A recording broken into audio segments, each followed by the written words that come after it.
in Wisconsin, northwestern Wisconsin, and I support 39 school districts.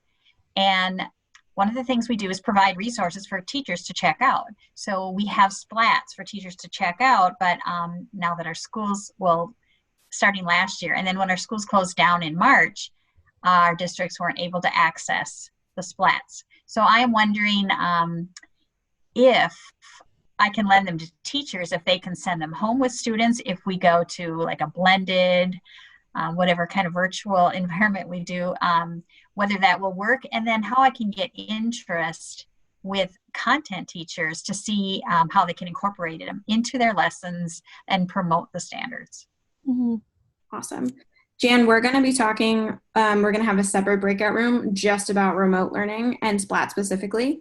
So I'm going to reserve that one in my brain, my reservoir, and I'm going to put it on our next slide, if that's okay. Yeah. But to sort of add on to what you said, Jan, something I heard in my room was like the lack of resources. So not all school districts, not all schools are built the same, and not all schools have access to the same resources. So and from what I'm hearing, even when those resources are available, the actual getting them into the hands of families and students can be difficult as well. Yeah. So thank you for sharing. Yeah, something else I heard too is something that I learned when I was a teacher is that when you are facing, as a student and as a learner, if you are trying to process really big ideas, stressful ideas, and like it can be very traumatizing to your mind when you are being faced with this trauma of COVID, of not quite knowing like if your family is gonna make it, like if you have enough like at home, like those traumas and those stressors can like be really inhibiting to learning. Like you don't have the capacity to be thinking about coding and programming when your brain is so focused on like, will we have food today? Will we be able to pay the rent? And so that was something I heard as well.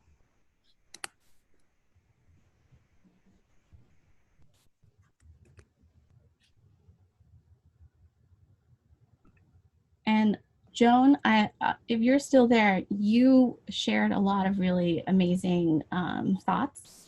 Would you like to share those thoughts with the group? Can you hear me? Yes. Yes. Okay. I think you summed it up pretty well about the level of trauma, COVID related. Many of my students are in an immigrant community. I'm a bilingual teacher and a lot of Latino students. So they're already feeling for the last several years very traumatized by the tone of our president towards their ethnicity, and many of them are worried about deportation. Even our students that were born in the United States and their parents were born in the United States, they're traumatized by the anti-immigrant sentiment. But on the positive side, sometimes the technology can really provide a respite for them, and something like Unruly Splats, which is so joyful, it can be a way to get a little break if it's done not in a stressful way, like you got to write this code and you got to do it correctly, but just like, oh, let's have fun with this, let's explore it, you can do this. Oh, Angel already figured it out. Angel, why don't you show so-and-so how to do it? I have already talked to our gym teachers about collaborating on this as a fitness/technology activity, and they love it. And I always I'm the tech teacher, the gym teacher, we're part of the same group. So there are, some ways that this can be like part of the solution. Like sometimes the problems make it hard for the kids to engage and learn and do that kind of higher order thinking because they have such basic needs that are in jeopardy. But sometimes this kind of thing can also be just a really positive thing to touch that other part of their brain and let them feel good as well. Mm-hmm. Thank you for sharing. I also heard that language can definitely be a barrier, a challenge, not in terms of like, do I understand the language, but like, how do I communicate that I am in distress? How do I communicate, and who do I communicate to when I need help? And so that definitely is a challenge as well. because right now too, what I was hearing are some students, like sometimes they're at home with grandma, sometimes they're at home with mom and dad, sometimes maybe they're at home with no one. And it's like, who do I look to for support? And then those little relationships, those wonderful relationships that you get to have one-on-one in the classroom, those are no longer possible. And so some students are like feeling the lack of that. And then we also have some comments in the chat. Building relationships. So prioritizing relationship building, maybe over content, seems to be a strategy. Having fun together, definitely. Using Splats as a relationship builder. One thing I also heard in our breakout group was to use emojis. Mm-hmm. And they would circle the emoji So, every day as to how they were feeling. Yeah. So visual indicators are definitely helpful when you're lacking that language. All right, thank you everyone for your feedback. This is incredibly helpful. So please feel free to continue messaging us and letting us know how it's going. Awesome. All right. So there's been a whole lot that has happened, I think, in the world over the past 6 months. But especially here at Unruly, we've been learning a whole lot over the past 6 months of just trying to figure out how we can best support you. And there were a lot of things that we needed to do before we could have this conversation about SEL. So we needed to make sure that it was, that the baseline needs were met in terms of making sure that you can access Splats and that our materials are great and that all these things are being taken into account. And so it's really difficult to separate SEL from hybrid learning and from the pandemic. It's all wrapped up in the same. I think this also applies to both students and teachers. I think there's a lot of uncertainty here. And I think that also is our social emotional health for educators as well. And so I say this because SEL and hybrid learning, they're being mixed together and it's really difficult to pull them fully apart. So we wanted to talk a little bit about the hybrid learning pieces and remote learning pieces before we get into SEL, just so that it provides some context. So over the past few months, we've released quite a few things that are really just to help with using Splats completely remotely. So not using any physical Splats at all, only using the Splats that are on your screen. So when we say the Splats that are on your screen, it's these Splats right here. And we have lots of other resources, lots of webinars and other things if you'd like to learn specifically about that. We also have a new version of our app that we just released in beta this week on one of our sessions that happened on Monday. And it all makes it a little bit easier to do remote learning with Splats. So that includes a game locker, so a place to easily share your programs and have students be able to access their programs from different devices. Full school login so that it's easier for students to log in at home and to access their programs. If you are using physical Splats, especially if you're setting up a loaner program or some other sort of program at your school, making the Splat connection process easier, especially if you're not able to necessarily be there with students while they're doing it. And we also have a full screen planning and testing space, which is really exciting. And that also helps with the remote learning piece. Quite a bit. Yeah.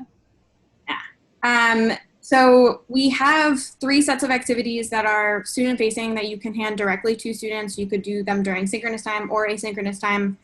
We have webinars, I think, on each of these. So if you'd like to learn more about them. But something that we did hear as feedback from you all was, number one, just how to increase student engagement when you're doing either hybrid or remote learning. I know that's a huge challenge. And the other piece is just identifying frustration and some SEL challenges that do come up whenever you are remote. I think it is like a completely different set of challenges for sure. Oh, I want to quickly add, can you go back real quick, Emily? So these 3 activity packs, the musical Splats, the fitness, and the Morse code, so these are made direct to students and they can be played independently. And we've created a lot of resources like step-by-step tutorials, videos to sort of help students so that they can tackle this independently when they feel ready. But also we want to emphasize that these activities are also meant to be shared.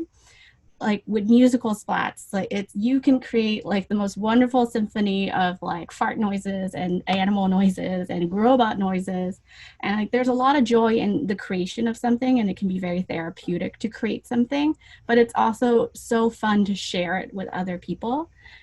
So similarly, the fitness pack will let you build your own fitness circuit, and like there's also an art activity embedded into it, so that again there's that joy of creation and then sharing your creation with someone.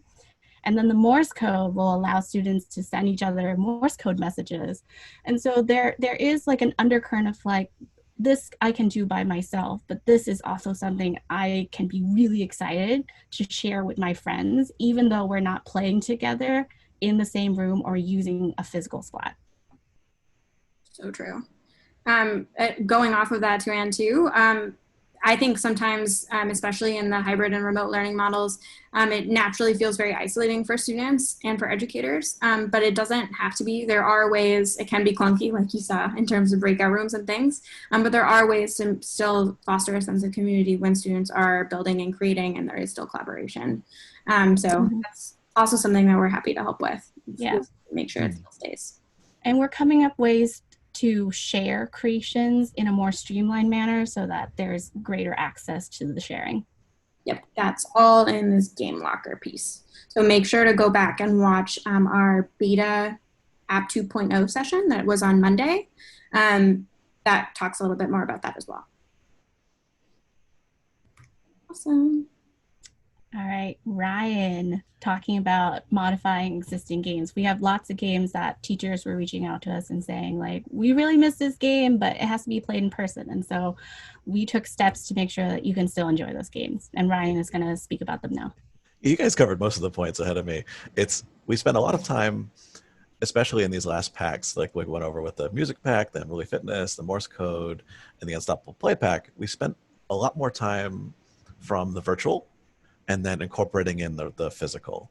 So they all come from a place of virtual first, using virtual splats, using the app very efficiently, and thinking about that the interpersonal relations that are a lot of fun and a lot more engaging when using the virtual splats, using the app, and sharing code back and forth, sharing games back and forth, and creating cool things. The Unstoppable Play Pack goes through in detail how to add and adapt either your games or our games for distance learning, for hybrid learning, and then for socially distanced in-person play. We took a lot of time to, and especially went through pack one, our first activity pack, and added a lot of things. In the Unstoppable Play, we go over how even at 6 foot distance and in different spaces throughout the school, you can use virtual splats ahead of time and then physical splats in person to still have a lot of fun and get your game going. This is our classic game for splats, like 4 corners. Each one of the games in pack 1, and then any of our content going forward will have these adaptive play notes at the bottom. So these are meant to have either hybrid, virtual, or even just full in person, little modifications that make the game better and more playable in whatever school looks like going forward. All right, so for those of you who already spoke a little bit about the challenges of remote learning and splats, we're gonna have another breakout session where, again, if you haven't met each other, quickly introduce yourselves. What do you teach? Where are you? What grade? And then this time specifically, what are some challenges you faced in regards to remote learning and using the splats? And if you haven't ever used the splats before, what are some challenges you can predict or you anticipate? And then how might you address those challenges? Awesome. I'm going to make those breakout rooms. I'm going to hold us to 4 minutes this time because I want to make sure we get some playtime in here. Yeah. All right. So again, specifically challenges when it comes to remote learning and splats, and then how might you address those challenges? All right, doing a couple switcheroos here.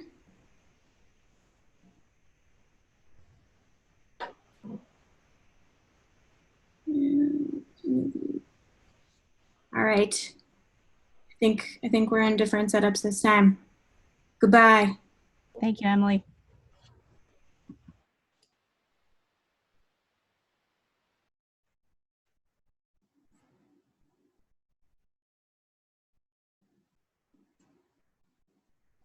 Lori? Hold on, let me add you to a breakout room, okay?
Joan, would you like to?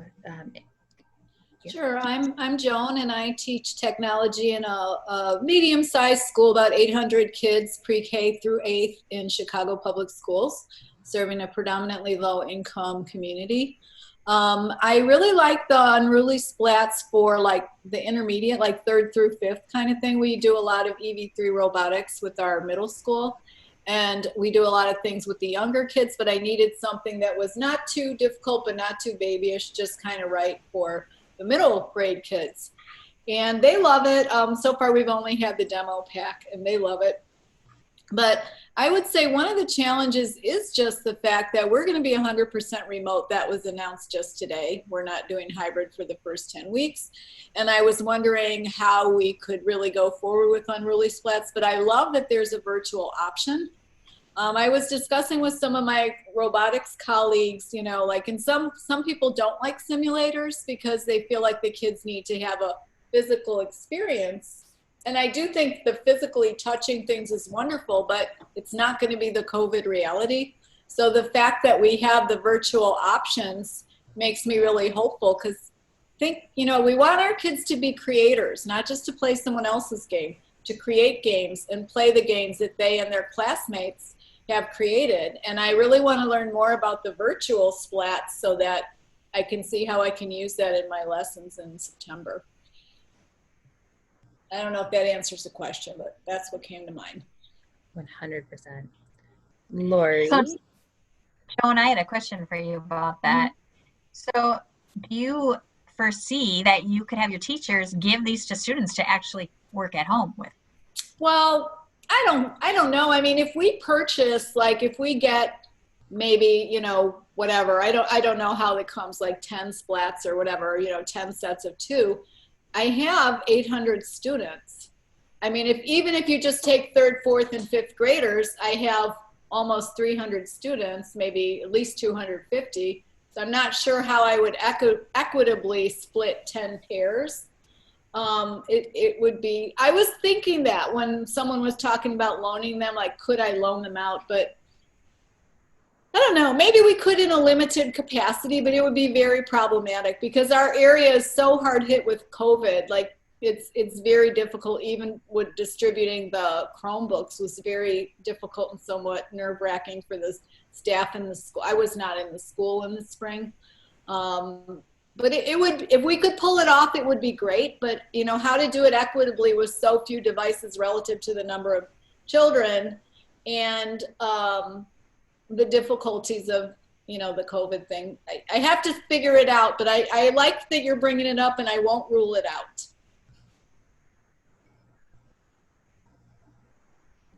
I love that. Lori, hopefully we don't get cut off, but let's hear really quickly from you. And these are just, I'm writing notes so that everybody is aware, because I think there are a lot of great things that we as Unruly can follow up with you on, but I'd love to hear what Lori also has to share. Well, I'm really new with it. So we're just getting started. So I don't really have a good experience to draw from at this point to share anything. I'm just trying to figure out how to implement them more than anything. So, but we are going to be in person with kids. We're going to be in pods. We're going to have groups of kids that stay in a room, and teachers travel. And so I would really like to use them as it looks like we're done. So I want to use. We got a minute. We got a minute. You got 60 seconds. That's okay. I just was saying I want to use them for some, brain break, physical activity in the classroom type things. Probably work with the PE teacher to start with, though. So that's my plan, but it isn't answering anything that you guys were discussing. So, Lori, where are you? In Sterling, Colorado.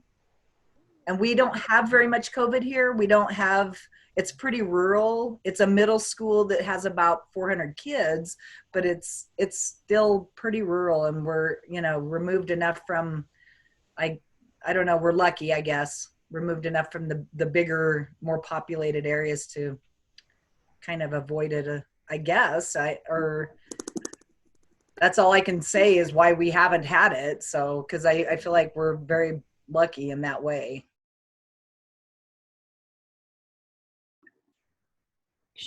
Make sure you unmute yourselves. And there we are.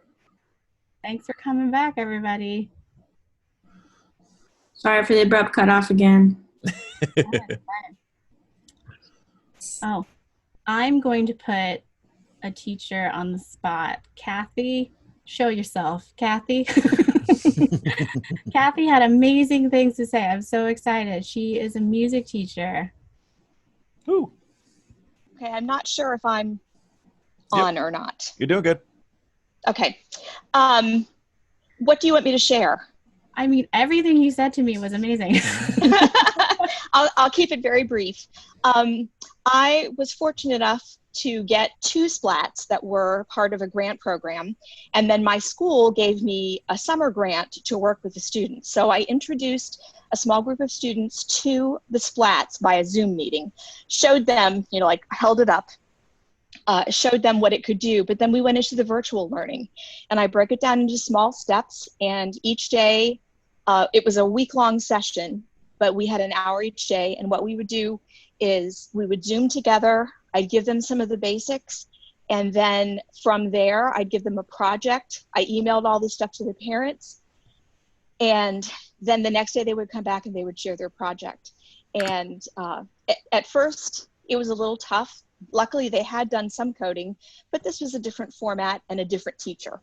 So they had projects. We went through, they created their own drum machines, and then the next thing they did was we went into the boombox, and they worked on the song that was in there, which was Twinkle Twinkle, and then expanded from there and made up their own songs. I said even one of the kids was even coding Imagine Dragons songs. So it was pretty cool. And then the last thing, of course, was the virtual DJ, and just following up and communicating every single day. The kids have not seen the Splats in person yet, but they did everything virtually. And one of the challenges was not being able to share things, but with the new platform, it looks like we're going to be able to do all those things. So it was fun. I'm looking forward to it. The kids are going to love it, and I'm looking forward to using the physical Splats in the music classroom, but also outside for playtime and various other things. We are actually going back to school, at least for a short period of time, with lots of social distancing and lots of protocols. And Awesome. I just want to add that something that Kathy shared with us is she really celebrated the students who took to the Splats right away and really encouraged them. And they're excited, even though they've never touched a physical Splat, they're really excited to be sort of ambassadors to the Splats and to share with other students once school starts up. We also have a great activity coming up in the art and music boot camp, which would play very well into that. It's so here. I'm very glad to hear that. I'm glad to hear your contribution to using the music activities, and it helps a lot to hear those experiences because we don't always get that feedback so clearly. And we have a great one. It's half DJ and half performance, which should be fun. Great. So looking forward to it. So we're trying to make Splats interdisciplinary as well. We try to have PE activities, art activities. We try to have like the STEM activities, and we encourage teachers to share and to collaborate. That's baked into the course. Like if you notice in the Splats programming language that we have all of the MIDI blocks, all of the drum blocks, all the sound blocks, because that comes from that at its core, it's about art and creativity as well as being physically active as well as doing code. And that's a lot of us are that way, where we're multidisciplinary, we're musicians, artists, and spend a lot of time playing with those things. So the other breakout rooms, anyone want to share? Going once, twice, three times? I can speak very briefly to some good things I heard. I'm not going to throw anybody on the spot, but there was a lot of discussion on loaner programs and the pluses and minuses of virtual only. So specifically in the context of robotics, that's something I've been reading a lot about. So I thought that was really interesting, both as a challenge, but then also really trying to embrace simulators, which is what our virtual splats are, and what are the pluses and minuses for that. And so that was what we talked about in ours. And then also just the differences across the country in terms of reopening is really interesting. I know I live in Somerville, Massachusetts, right outside of Boston, and we're remote only, our school district is. Boston Public Schools, where my partner is a teacher, has no plans yet. But it's very interesting to hear about all of you that might be going back to school, even all of your students at once is just so interesting. And so I think there's a lot to learn just from all of our different models, and I thought that was cool. All right, thank you all for sharing. This was incredibly helpful. All right, moving on to the belle of the ball, so SEL and Splats. So what does SEL have to do with STEM? What does SEL have to do with Splats? So we strongly believe that when you're playing together, that goes hand in hand with social emotional learning. You have to be able to communicate effectively. You have to be able to be a good sport and process your emotions in a way that is appropriate for the situation. And so thinking about all that, we've come up with a statement, a letter that we've included in our packs and is in our SEL pack specifically. But it boils down to two questions for us. Did you have fun? And did you learn something? And so if the answer to either question is no, then the next step is to identify the obstacle or obstacles. And we've found that often the obstacle has to do with gaps in the foundational SEL knowledge. And so gaps in the core competencies. So we use the castle wheel as a guide. And so we think about the 5 competencies of self-awareness, self-management, responsible decision-making, relationship skills, and social awareness. And we thought about that and we distilled it into questions that we think students should learn how to ask themselves. This is part of that learning the language of communication, learning the language of how do I convey to someone this is what I need and how I feel. And so we thought about the 5 competencies and we thought about the unruly process, and we've created a chart that accompanies the letter. And so a closer look at some of those questions that we thought up is students should be asking themselves, what's tricky for me? What tools are available? What parts of the problem can I work on now? If I avoid the problem, does it go away? So they are seemingly simple questions, and yet they're very difficult. It's very difficult to be self-aware, to answer those hard questions about yourself and about other people. And so we've come up with specific games that we think are great vehicles for thinking about these hard questions. So now, before you jump on in, Ryan, we are running a little bit short on time. So I don't think we're going to get a chance to go all in depth to all of these things today, but don't worry, we've got a webinar coming up that's just about this pack, and it will be super in depth. But if you do have any questions, do make sure to ask them at this point, but this is going to be more of a broad overview. Yeah, I'm sorry for that. Part of my feedback when I was a teacher was always that I talked a little too much. Okay, do we want to launch into talking about the games in the pack? Yeah, we can do a quick overview. I don't know if we're going to have time to play today, but that's totally fine. I can speed. Yeah, No, just show us how it works. Tell us what the games are, and then come back next week if you'd like, or watch the recording that shows more of an in-depth overview of each game. We'll be playing those live too.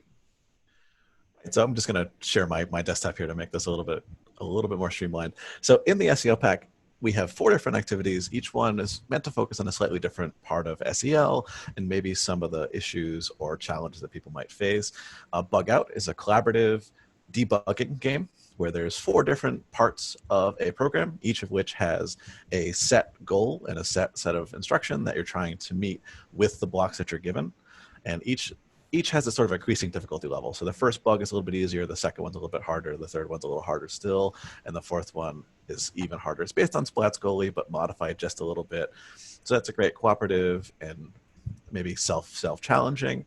Wonder Splats is a puzzle game. So it's a game where there are 3 different puzzles. Using the virtual Splats and using the app, students are required to kind of challenge themselves and to see if they can achieve the goal of making all the splats green and setting a cheer sound to happen.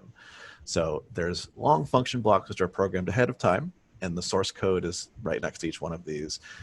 The intent with the SEL pack isn't that you would code with the students these functions and these games, because they're definitely on the more complicated side compared to our other games. So Wonder Splats being a puzzle game, those puzzles are fairly long as far as number of blocks and fairly complicated, but we provide the source code, and then in the new app, these would also be built in. You can download them directly. Fishy Splats is a Go Fish game. So that's a following the rules and competitive game of Go Fish. So each one of the students would have their own app open with this Fishy Splats program loaded. Once they're loaded, they choose A, B, or C, and each one makes the splats behave in a slightly different way. So it's like Go Fish. You can ask, are your splats colorful? Are they one color? Do they have any lights lit? Do they have lots of lights lit? And in the Fishy Splats part of the pack is the list of questions that they might ask. So just like you would ask in Go Fish, do you have a certain suit? Do you have a certain card? They can do that with number of lights, sounds, score, that sort of thing. The one we're going to try in a little bit, maybe if we have a second, is Would You Rather. Would You Rather pits teams against each other to be the first to come up with a question to pose to the class. Once the question is posed, everybody goes to the front of the class or does it virtually, and then uses the code to keep track of the A or B option in a would you rather style question. So it's a cooperative. It's about working together as a team to decide and agree unilaterally on a question, which is the most difficult of all the things we've ever done. So like it says here, each one has a code image download, and they're all links in the PDF. It just pulls up a PDF with the code images. So that's what the code will look like when you first download it. These are collapsed, so you don't have to see all of the blocks. And then it breaks out those into larger pictures so you can see what every one of the blocks would do. And then next to that, we have the code source download, which would download the .txt file. This is how it currently works in the app. It would modify slightly with the app 2.0, where it would just exist in the game locker. You might have a link to it, but here is our file for now. We can download a copy of that file just so we can have it and import it into our app. So once we have that file downloaded, we can close everything else out, start our Unruly app.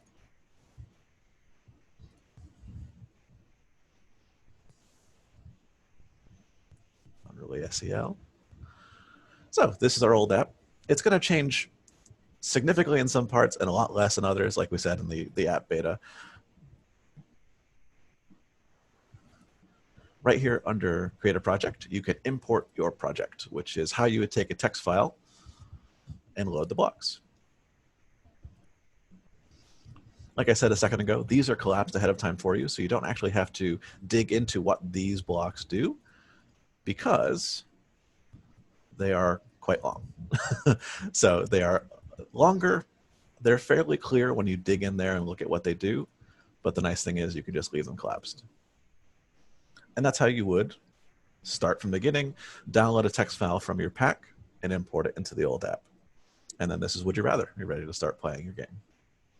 Awesome. So yeah, just to clarify, you can import and export games in version 1 of our app, not just in version 2. It's easier in version 2, but in version 1, especially if you're on a Chromebook, it actually opens up a Google Drive window whenever you're importing and exporting. So you can actually have students save them directly into files on Google Drive. So just to clarify that, but thank you for showing us that, Ryan. Absolutely. Would you like me to stop share so you can go back and then? Yeah, I want to make sure that we've got a few moments for questions from everybody. And I want to at least show off what the lesson looks like for this one. I mean, I love this pack because the emphasis is on collaborative play, and in a way you're like setting your students up. Like, they're gonna get into arguments, but the point is that you want them to get into these like situations in which they're gonna utilize these specific SEL strategies of like using I statements, using these certain sentence stems to express themselves. And so within each lesson, not only do we have an objective for the game, but we have an SEL objective. And so we included a SEL or self checklist for educators. And that's so that you can sort of like check off like which parts of the core competencies will you be addressing today? What will you be hitting today? And then we have discussion questions that we think will help students start thinking about these like big questions. And so again, the emphasis is on play rather than coding. And so we want them to like buy into this idea of like, I want to play with other people, even though we're apart. Like, even though we're apart, the quality time together is still like worth it. And so to make sure that games are running smoothly, to make sure the kids are enjoying themselves, we have these suggestions and sentence stems that we encourage educators to use. Feel free to cherry pick what you need because no one knows your students better than you do. So we just have these suggestions and objectives, and we really think that these games in particular are great vehicles for having these conversations. Awesome. Yeah. So we're going to play Would You Rather on the next webinar. It's going to be great. Maybe another one too. Before we open it up to some questions, I did want to let you know that we have a lot more sessions. I apologize in advance for all the emails, but I've been sending out lots of reminders. So you can check out our sessions at unrulysplats.com/bootcamp. Lauren's on here. She's going to be leading a Splats chat specifically on SEL on August 12th at 5 p.m. That's 5 p.m. Eastern time. If you just search Splats chat on Twitter, you'll be able to find it and you'll be able to see what questions she's been posting. Yeah. It's just an open discussion, so I'll post discussion questions and everyone's welcome to join. No one can see you, so you don't have to be part of the discussion. You can be an active lurker, but we'd love you to participate as well. It's just sort of an open discussion. Awesome. And then we're doing a deep dive on all the lessons that we really quickly went through today on August 20th at 4 p.m. Eastern Standard Time. If you would like more of a deep dive before then, you can always email me directly at emily@unruly-studios.com. Not just to get the sign up link for this, which Lauren will also be emailing out, but to talk through any of these sooner.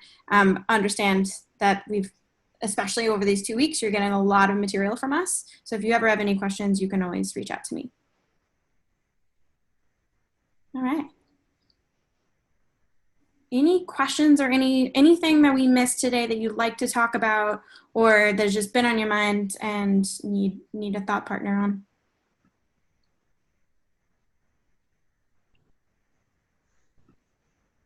Are there any resources you would like to see, not necessarily just content, but like tools that you might like to see featured?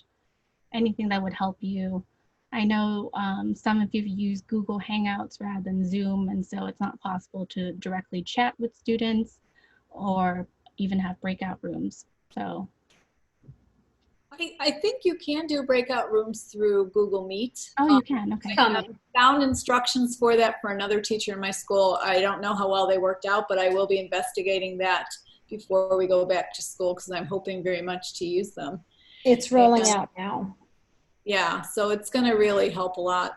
I just want to say I like so much that you're providing the code for those SEL games for a lot of reasons. One, even though it might be complicated, you know, it shows the kids a little bit like we could take apart a small routine.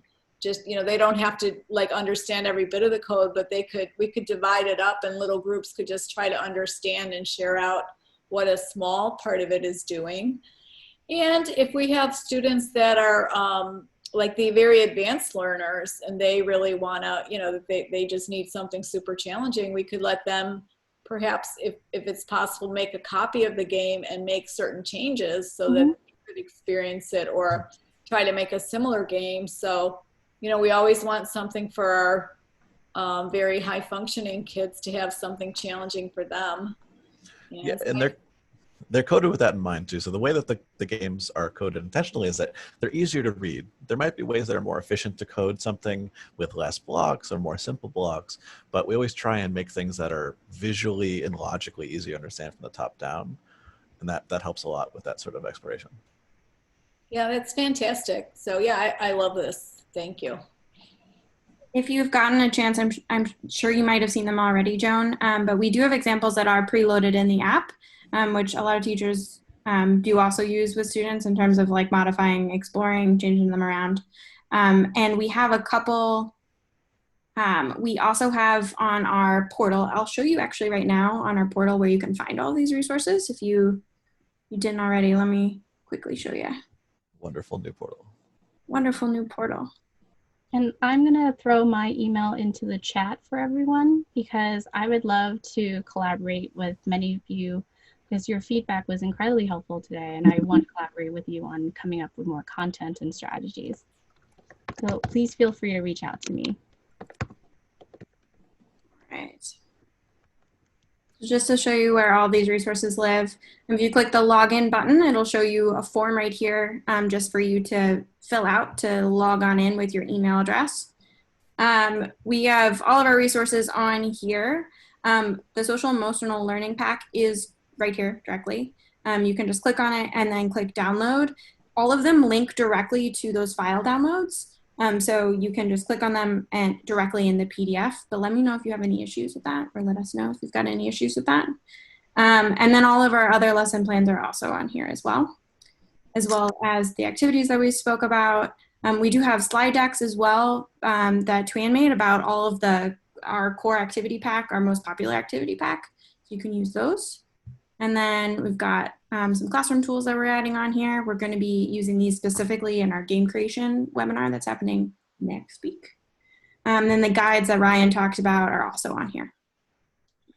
So all these things live in this place. And will be updated as the app gets updated. All righty. Thank you to everyone who joined today. Thank you for sharing your thoughts and feelings. We really, really appreciate you being here. Absolutely. If you've got any other questions, we'll be hanging around for a couple more minutes. So let us know in the chat, but feel free to take off. Mm-hmm. So I'm wondering, the game creation workshop, I think I'm going to try to attend. My time is somewhat limited these weeks, and so I can't do all of it, and it sounds like that'll be a good one for me to do. Will that be covering the virtual splats as well as the physical? Yes, for all of our sessions, they're all going to be in the context of virtual. So okay, great. So if I do the workshop on the game making, would we be able to learn the basics and also maybe demo or track through the creation of and then playing? Yes. And here, let me share my screen again. I'll show you, we have webinars already that go over how to use the virtual splats. Exit. So if you go back to our website and then go under Learn More and then go underneath Webinars, we've got a lot. There'll be some pretty familiar faces with Tuan, Lauren, and Ryan and I on doing virtual things with Splats, or maybe even the ones under the context of hybrid learning. So make sure to check out this page. There's quite a few. The deep dives in the individual activity packs, like the Morse code and all those, we show how we're doing it all on the screen, and we show for that particular example. So those could also be helpful. I also do collaborate quite a bit with our art and music teacher. So I'm thinking of maybe seeing if the three of us could attend the one that's oriented toward the art and music. Yes, that one's going to be tomorrow at 1 p.m. So you should definitely join that one if you can. I actually don't think I can because I have an appointment tomorrow. I have to see if I even could, but I'm going to suggest it to them as well. And if not, will we be able to watch the tape session? Yep. Okay. I'll be available. All right. Well, this has been really, really good. Just thank you very much. It's nice to spend an hour with you guys. You too. Thank you, Joan. Yeah, great to meet you. All righty. Bye-bye. Good Bye. luck. Thanks. Bye, everybody. Bye.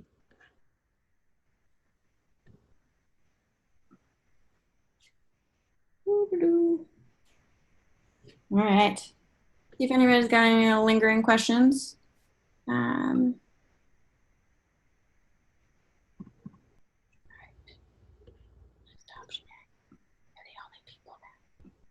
Is it just us now? I think so. Okay. Hold on, let me stop recording. Stop recording. Stop recording.